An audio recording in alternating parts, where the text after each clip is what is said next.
Hello बच्चों, let us read the question and the question is if a point object is placed at a distance of 25 centimeter. ठीक है, तो यहाँ से हमें कलेक्ट करती जाती हूँ इंफॉर्मेशन. यहाँ मुझे दिया है point object is placed at 25 centimetre. तो I am writing 25 centimetre from a convex lens. अब कॉन्वेक्स लेंस है तो ये जो u की वैल्यू है वो कैसी हो जाएगी, नेगेटिव. ठीक है, नाउ और focal length 20 centimetre.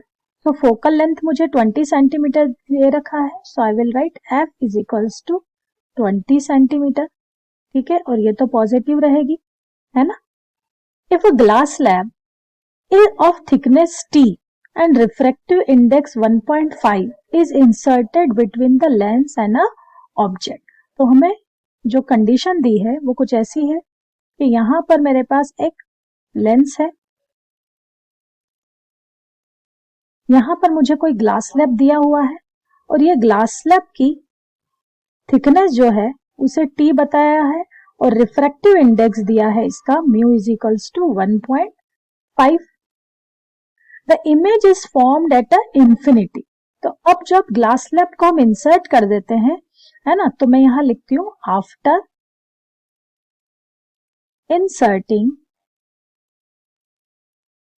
Glass slab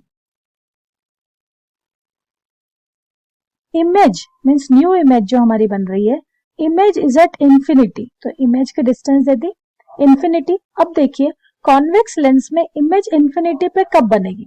convex lens में इमेज इंफिनिटी पे तब बन सकती है जब ऑब्जेक्ट जो है, ठीक है, वो कहां प्रेजेंट हो, फोकस पर. ऑब्जेक्ट इज एट फोकस और फोकस हमें कितना दिया है, फोकस की वैल्यू दी है हमारी 20 सेंटीमीटर.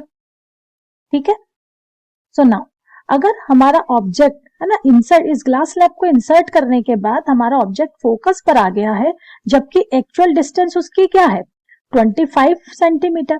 ठीक है, तो हम यहां से शिफ्ट डेवलप कर सकते हैं कि ग्लास इंसर्ट करने के बाद कितना शिफ्ट डेवलप हुआ है ना, ऑब्जेक्ट में कितना शिफ्ट डेवलप हुआ है.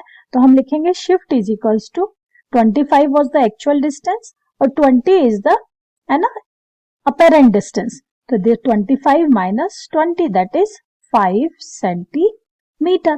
करेक्ट. सो चलिए की कॉन्सेप्ट यूज कर लेते हैं. So key concept that we will use in this question will be formula of shift. तो हमें पता है शिफ्ट ऑफ अ, है ना, object distance will be equal to 1 minus 1 by mu into T. Correct, जहां म्यू क्या है, refractive index है, t is the thickness. So let us use this formula over here. देखिए we can use shift is equals to 1 minus 1 by mu into t.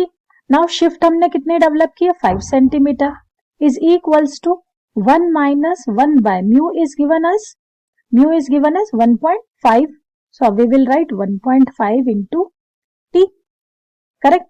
So this will be 1.5 minus 1.5. 0.5 divide by 1.5 into 5 into t.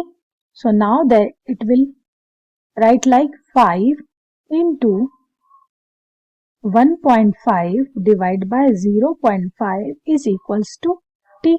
We can cancel out decimals. 5 and 5 will get cancelled. So we can see thickness of the glass slab came 15 centimeter. Correct. So this is the thickness of a glass slab that is asked in the question. I hope this it is clear to you. है ना, question में हमसे पूछा गया था find the thickness of T which is at 15 centimeter. I hope this will be helpful to you. Thank you students.